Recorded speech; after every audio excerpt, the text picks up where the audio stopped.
The Vraxian ship hovered silently above the small, rocky moon.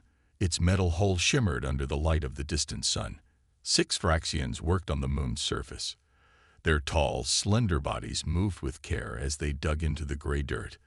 They had 4 arms, each in skin that looked like blue stone. Tick checked the readings on his device again. "The signal is stronger here," he said to his team. His voice made a clicking sound that the other Vraxians understood. "Dig carefully. We may have found something important." The youngest Vraxian, Pestful, moved forward with excitement. Her digging tools worked quickly but gently in the dirt. After a few minutes, her tool hit something solid. A metallic sound rang out across the quiet moon. "I found something," she called out. The other Vraxians gathered around as she brushed away more dirt. What they uncovered was unlike anything they had seen before. It was a long metal container with a clear top. Inside was what looked like a sleeping female. She had pale skin and dark hair that floated around her face. She wore a tight-fitting uniform with strange symbols on the chest. "Is it a statue?" asked Mistra, tilting her head to one side. "The detail is amazing." Tick moved closer, his 4 eyes blinking with interest. "I don't think it's a statue. Look at the container. It has technology we don't understand." He pointed at small lights that still blinked along the side of the metal box. This might be an artificial being from the lost civilization that once lived here. The Vraxians had explored many worlds, but they had never found such a lifelike artifact. They took many pictures and readings, working for hours around the container. Finally, Tick made a decision. "We will take it back to our ship. The Eternal Seeker has better tools for study. Be very careful. This artifact might be millions of years old." The 6 Vraxians lifted the container gently. They carried it to their small landing ship and secured it with soft straps.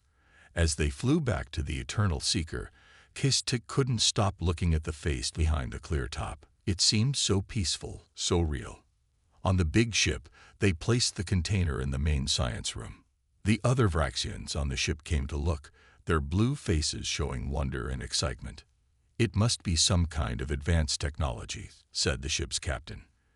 "The ancient people who made this were clearly very smart." Across the galaxy, in a different place, a man named Jack Ellis sat at his desk at NASA. He was looking at his computer screen with a serious face. "That can't be right," he said to himself.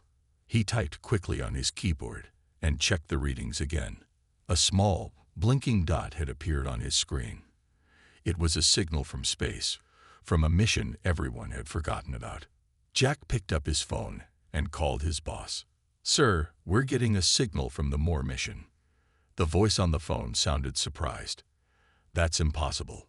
That mission was lost 50 years ago." "The signal is weak, but it's definitely from her cryopod," Jack insisted. "Lisa Moore may still be alive out there." 2 hours later, Jack stood in a meeting room with 4 other people. They looked at a large screen showing a map of distant stars. "The signal is coming from here," Jack pointed. "It's a small moon in a system we haven't explored yet." "How could she have gotten so far off course?" asked a woman named Susan Ellis. She was younger than the others, with the same dark eyes as Jack. "My great-aunt's mission was only supposed to go to Mars." "We don't know," Jack admitted. "But if there's any chance Lisa is alive in that cryopod, we need to find her." Back on the Vraxian ship, Pistvol was running tests on the container. She noticed something odd on her screen. A small, regular pattern of energy coming from inside the artifact. She was about to call Tick when she was distracted by another test result. She made a note to check the energy reading later. It was probably nothing important.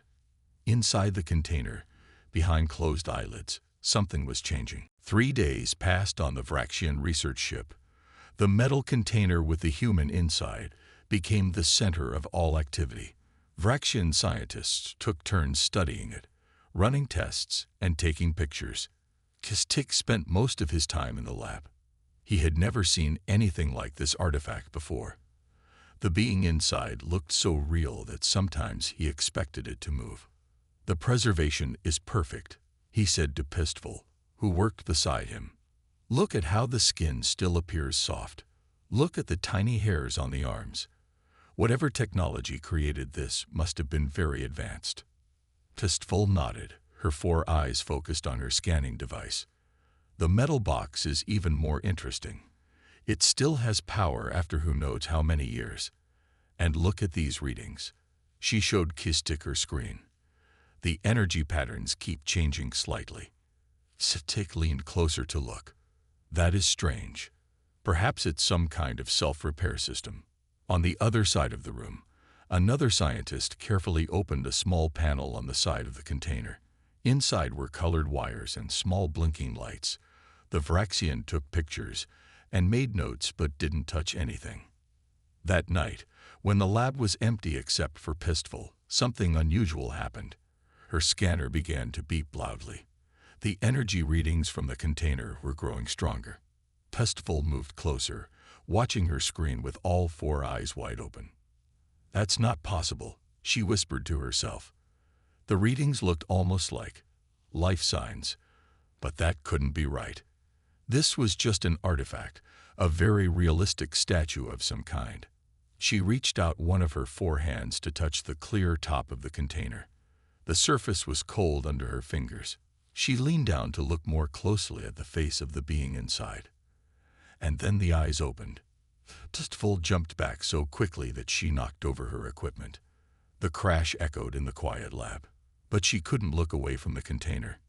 Inside, the being was moving. Its chest rose and fell with breath.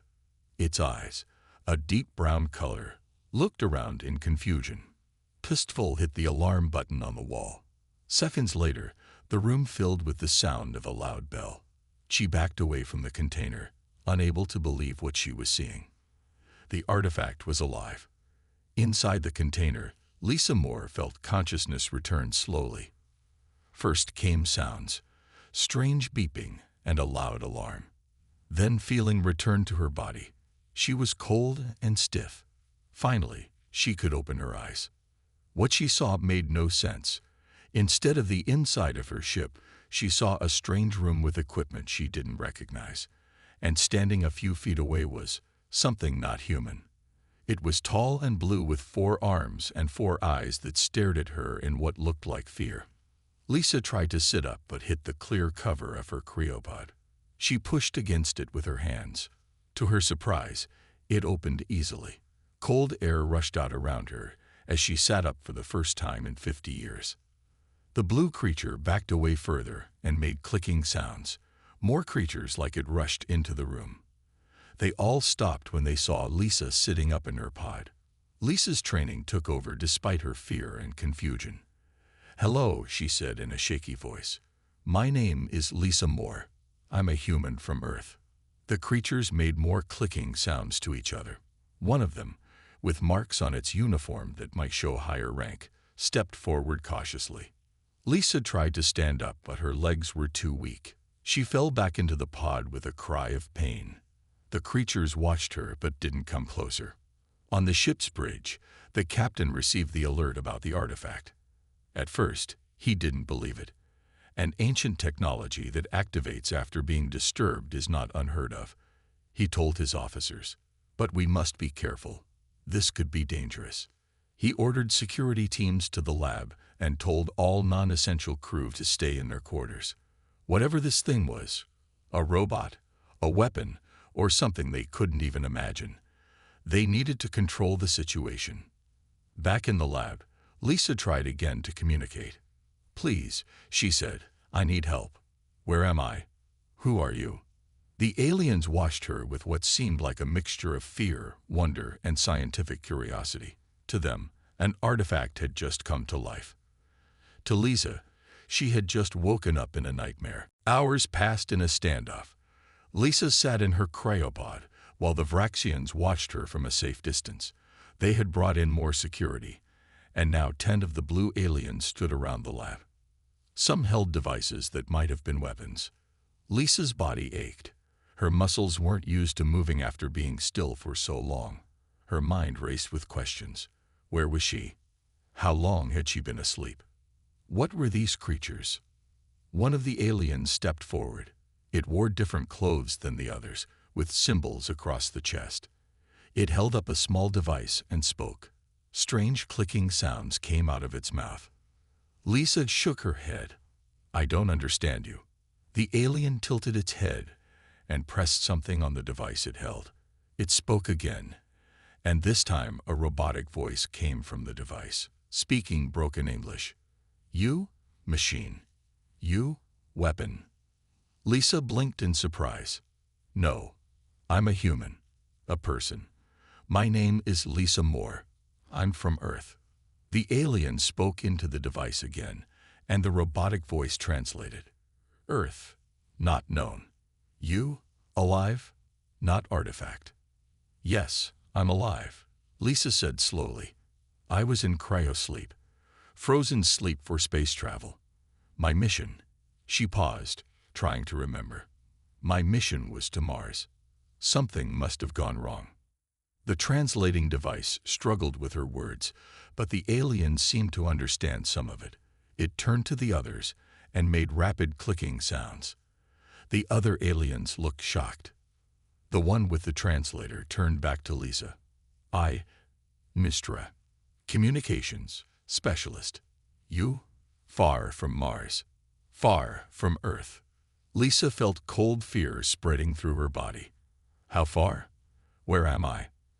Mistra used the device to show Lisa a star map. It meant nothing to Lisa at first, until the alien pointed to a small star in the corner. "Earth, Sun, here." Then, Mistra pointed to a different star far across the map. "You, here now."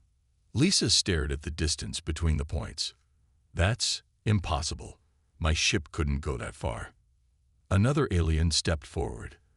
This one Lisa recognized as the leader who had been in the room when she woke up. It took the translator from Mistra and spoke. "I, Case Tick, chief scientist. You, how long in sleep?" Lisa tried to think. "We launched in 2023. What year is it now?" The aliens didn't seem to understand her calendar. Kist Tick showed her a different kind of date on the device. It meant nothing to Lisa. "We thought, you artifact, old technology. Not living being," Kist Tick said through the translator. "First contact, not expected." Meanwhile, far away but getting closer, Jack Ellis and his team pushed their small ship to its limits. Susan Ellis checked the signal from Lisa's cryopod again. "It's definitely active," she told Jack, "and it's moving. Whatever found her has taken her somewhere." Jack looked at the star map on his screen. "We'll reach that moon in 2 days. Let's hope we're not too late." Another crew member, Alan Carter, looked worried. "What if whatever found her isn't friendly?" "Then we'll have to be smart," Jack said. "Lisa is the first human to make contact with alien life. We need to make sure she's not the last." Back on the Vraxian ship, things were changing quickly. Word had spread through the crew that the artifact was actually a living alien. Some were excited, some were scared, and the ship's captain was concerned. The captain called Kistik to the bridge. "Is it dangerous?" he asked. "I don't think so," Kistik answered. "It seems confused and weak, but it's intelligent. It speaks and understands. This is an amazing discovery. The High Command must be told," the captain said. "They will want to study this being." Kistik felt uncomfortable with this idea. "We should be careful. This is a first contact situation. If there are more of these, humans, we should proceed with respect." But the captain had already made his decision. "Send a message to High Command. Tell them we have found a living specimen from an unknown species. We will bring it to the homeworld for proper study." As they spoke, Pistval was bringing food and water to Lisa. The young alien was fascinated by the human. "You, eat this," she asked through the translator, offering a bowl of something blue. Lisa looked at it uncertainly, but took it.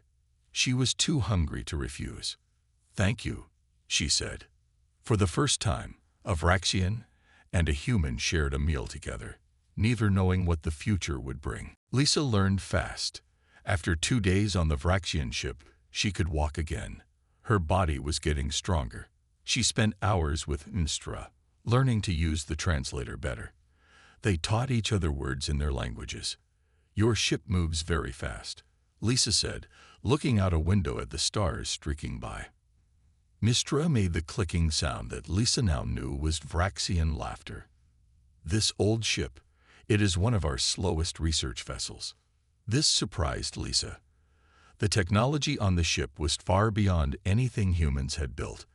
The Vraxians could travel between stars in days, not years. Their computers could translate languages they had never heard before. Their medicine had helped Lisa recover quickly from her long sleep. But Lisa noticed something else. The Vraxians were watching her all the time. Guards followed her everywhere. When she asked questions about where they were going, the aliens changed the subject. That afternoon, Kastik came to see her. The chief scientist seemed troubled. "Lisa Moore, I must tell you something," he said. "Our ship is going to meet a larger vessel tomorrow. You will be transferred to that ship." "Transferred? Why? Where are they taking me?" Lisa asked. Stick's 4 eyes blinked rapidly. "To our homeworld. Our leaders want to study you." "Study me? Like a lab animal?" Lisa felt cold fear again. "I try to explain that you are intelligent, that you deserve respect. But they do not understand. They have never met humans before." Kissed Tick lowered his voice. "You should know that the military ship will not be as kind as we have been." Lisa understood now. She was being taken as a specimen, not as a guest. "I need to contact my people," she said. "They need to know I'm alive. They need to know about you." Tick shook his head. "The captain has forbidden any signals to be sent. He fears your people may be dangerous." After Tick left, Lisa sat alone in her room. She needed to do something. Then she remembered Pistval, the young scientist who had been kind to her. When Pistval brought her dinner that evening, Lisa asked, "Can my cryopod send signals?" Pistval looked surprised. "Yes, it has been sending a small signal since we found you. That is how we knew to dig in that spot."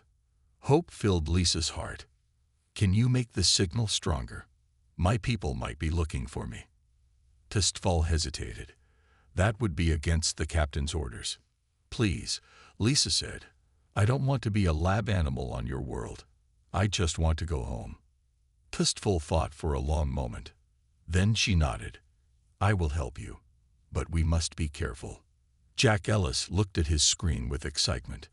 The signal just got stronger, much stronger. Susan leaned over his shoulder. "Can you tell what direction it's coming from?" "Yes," Jack said. "And it's moving. Whoever has Lisa, they're taking her somewhere." He turned to Alan. "Change course. Follow that signal." Alan nodded and adjusted their ship's controls. "At this speed, we'll catch up to them in about 18 hours. "That's cutting it close," Jack said. "We don't have much fuel left for maneuvers after that." Susan looked worried. "What's the plan when we find her?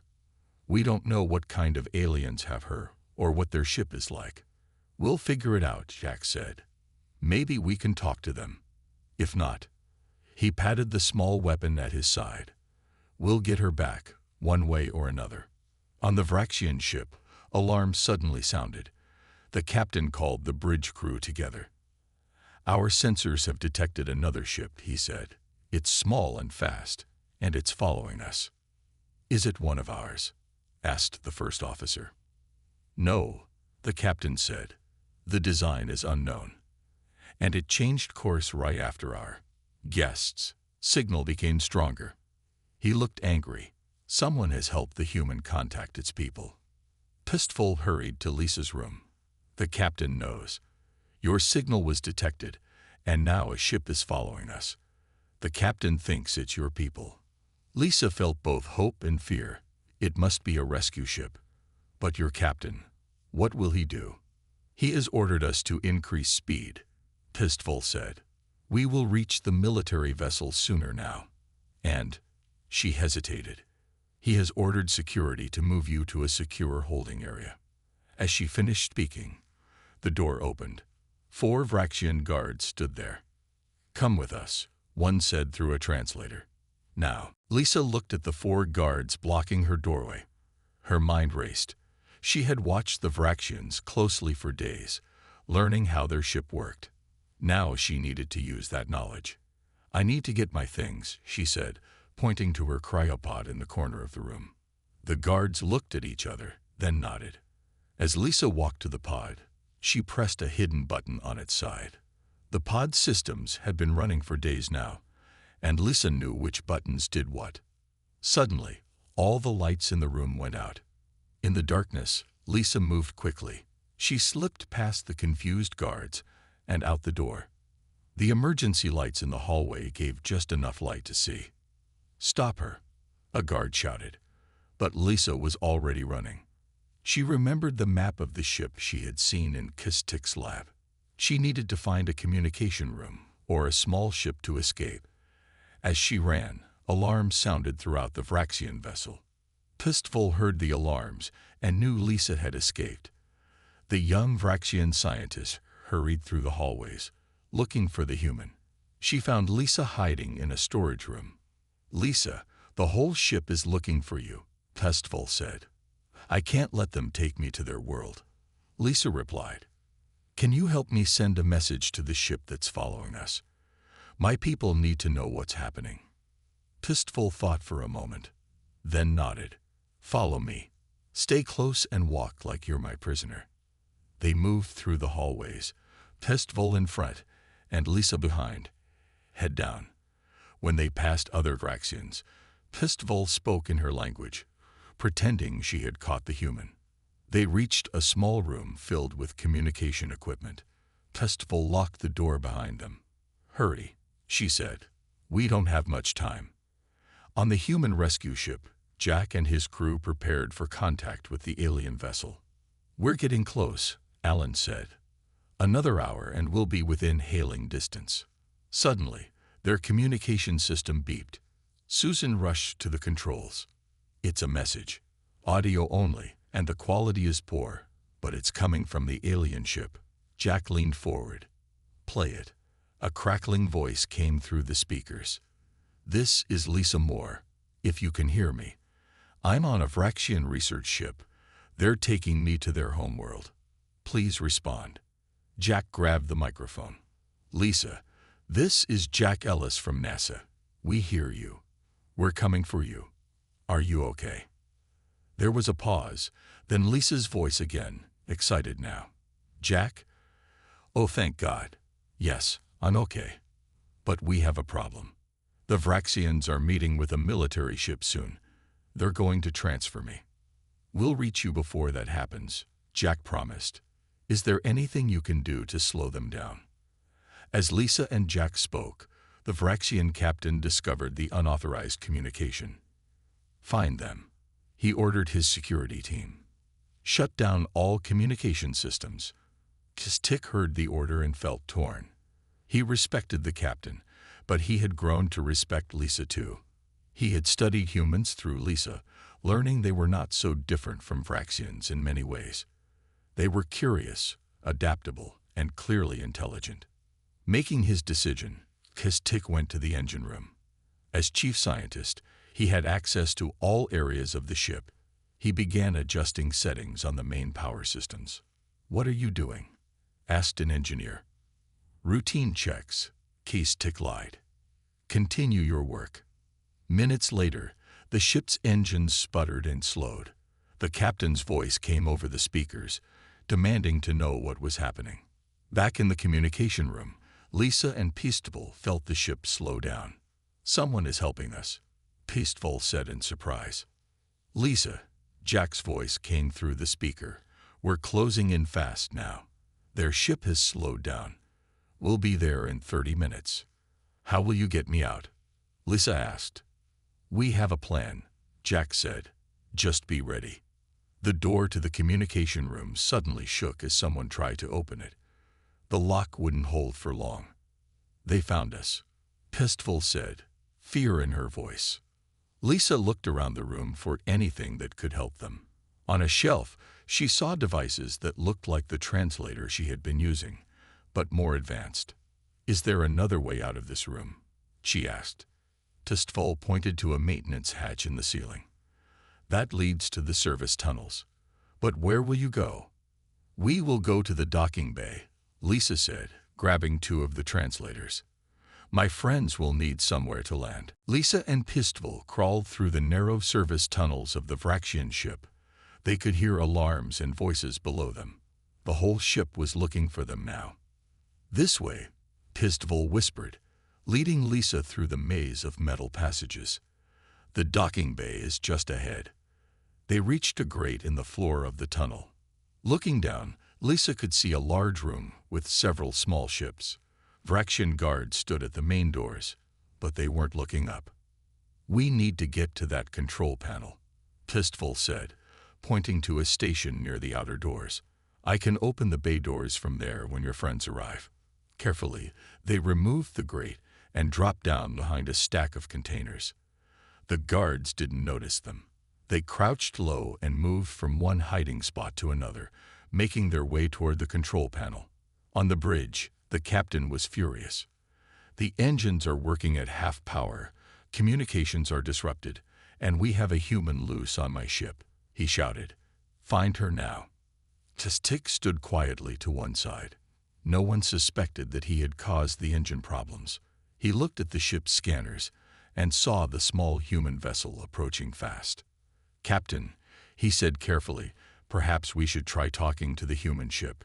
If these humans are like Lisa Moore, they may be reasonable." "Silence," the captain snapped. "They are coming to steal our discovery. The human belongs to the Vraxian Science Authority now." Stitik shook his head. "She doesn't belong to anyone. She is a person, not a specimen." The captain stared at Kistik with all four eyes. "You helped her, didn't you?"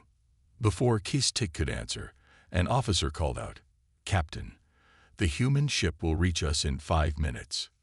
Meanwhile, Jack and his crew prepared for docking. Their small ship was designed for scientific missions, not combat, but they had one advantage. The Vraxians didn't know what humans were capable of. "Susan," Jack said, "you'll go in first. Find Lisa and bring her back. Alan and I will keep their attention on us." Susan checked her equipment.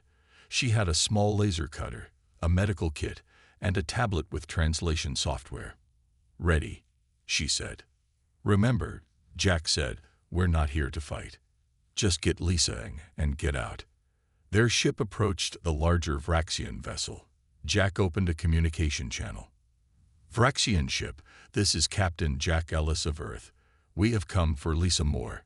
She is our friend, and we want to take her home." There was a long pause before a response came. "Earth ship, this is Captain Ishextanar of the Eternal Seeker. The human is property of the Vraxian Science Authority. Leave now, or we will fire on your vessel." Jack looked at his crew. "They're bluffing. Their ship is a research vessel, not a warship." "I hope you're right," Alan said, steering toward the docking bay. In the docking bay, Lisa and Pistol had reached the control panel. Pistol quickly typed commands into the system. "I've disabled the bay's security," she said. "Now we wait for your ship." Suddenly, the main doors to the bay opened. Kistik ran in, alone. He looked around frantically, then spotted Lisa and Pistol. "There you are," he said, rushing over to them. "The captain knows I helped slow the ship. They're coming for me now." "You helped us too?" Lisa asked in surprise. Stick nodded. "I've learned much from you, Lisa Moore. You've shown me that different species can understand each other, respect each other. What my captain is doing is wrong." Pistol looked at the scanner on the control panel. The Earth ship is approaching the bay doors now. Lisa felt hope rise in her chest. "Can you open the doors for them?" Pistol pressed more buttons. "Yes, but once they're inside, the captain can lock us all in here." Stick moved to another control panel. "Not if we disable the bridge controls first." His 4 hands moved quickly over the panel. "There. Now only this panel can control the bay doors." The outer doors of the docking bay began to open. Through the growing gap, Lisa could see the small human ship approaching. "They made it," she whispered. But their relief was short-lived. From the main entrance, a dozen Vraxian guards rushed in, weapons ready. The captain walked in behind them. "Stop what you are doing," he ordered. "Step away from the controls." Lisa, Pestival, and Kistik looked at each other. They were trapped between the guards and the open bay doors, with the vacuum of space just beyond. The human ship moved closer, preparing to enter the docking bay. Time seemed to freeze in the docking bay. The Vraxian guards pointed their weapons at Lisa, Pestival, and Kistik. The captain stepped forward, his 4 eyes narrowed in anger. "Close the bay doors," he ordered Pestival. "No," Pestival said, standing her ground. "This is wrong. Lisa is not a thing to be studied. She is a person." The captain turned to Kistik. "I expected better from you, chief scientist. You have betrayed your own kind for this alien." Kistik shook his head. "I have not betrayed anyone. I am following the true path of science, learning, understanding, and respecting other intelligent life." While they argued, Lisa watched the small human ship through the open bay doors. It was almost in position to dock. She needed to buy more time. "Captain," Lisa said, stepping forward with her hands raised, "you don't need to fight us. Our people can meet properly, as equals. We can learn from each other." The captain glared at her. "Silence, human. You are too valuable a specimen to lose." Just then, the human ship made its final approach. It glided through the bay doors and landed gently on the deck. The guards turned their weapons toward it. The ship's door opened, and Jack stepped out with his hands raised. "We come in peace," he said, the words translated by the device Lisa had given him. "We only want our friend back." Susan slipped out behind him, staying partly hidden by the ship. She moved slowly around the edge of the room, while everyone's attention was on Jack. The captain was about to speak when a new voice came over the ship's communication system. "Captain Zhikshtanar, this is Admiral Distfor of the Science Authority." Everyone in the bay froze. "We have been monitoring your situation," the admiral continued. "Your communications were open the whole time due to the system malfunction." The captain looked worried now. "Admiral, I can explain." "No need, Captain," the admiral interrupted. "We heard everything. We heard how you planned to bring the human to our world as a specimen. We also heard how scientist Kistik and young researcher Pestival treated the human with respect and dignity." The admiral's voice grew stern. "The human is right. This is a first contact situation that should have been handled with diplomacy, not force. You have violated our most basic principles of scientific ethics." Hope spread across Lisa's face. Susan had reached her side now, and they clasped hands tightly. The admiral continued, "I am taking command of this situation. Captain, order your guards to stand down immediately." Reluctantly, the captain signaled to his guards. They lowered their weapons. "Now," the admiral said, "I wish to speak to the humans directly." Jack stepped forward. "This is Captain Jack Ellis of Earth." "Captain Ellis," the admiral said, "on behalf of the Vraxian people, I apologize for this unfortunate first meeting between our species. We would like to establish proper diplomatic relations with humans." Jack looked at Lisa, who nodded eagerly. "We would like that too, Admiral," Jack said. 1 year later, Lisa Moore stood in a large meeting hall on the Vraxian homeworld. Beside her stood Kistik and Pestival, now her close friends. In front of them was a table where human and Vraxian leaders signed the first official treaty between their worlds. Lisa was no longer the woman the Vraxians had believed was an artifact. She was now Ambassador Lisa Moore, the first human representative to the Vraxian worlds. Her unexpected journey had opened the door to friendship between two intelligent species from distant parts of the galaxy. After the ceremony, Kistik approached Lisa. "Do you ever regret that your mission went so wrong?" he asked. Lisa smiled and looked around at the humans and Vraxians working together. sharing knowledge and building a future neither species could have imagined alone. My mission was to explore, she said, to go where no human had gone before. I'd say it was a complete success. On a small table nearby sat Lisa's old cryopod, now a historic artifact. A plaque beneath it told the story of how a human woman, mistaken for an ancient artifact, had awakened to build a bridge between worlds. As Lisa gazed at it, she thought about how sometimes the greatest discoveries happen when things don't go according to plan, and how being lost had led her, and all of humanity, to a wonderful new home among the stars.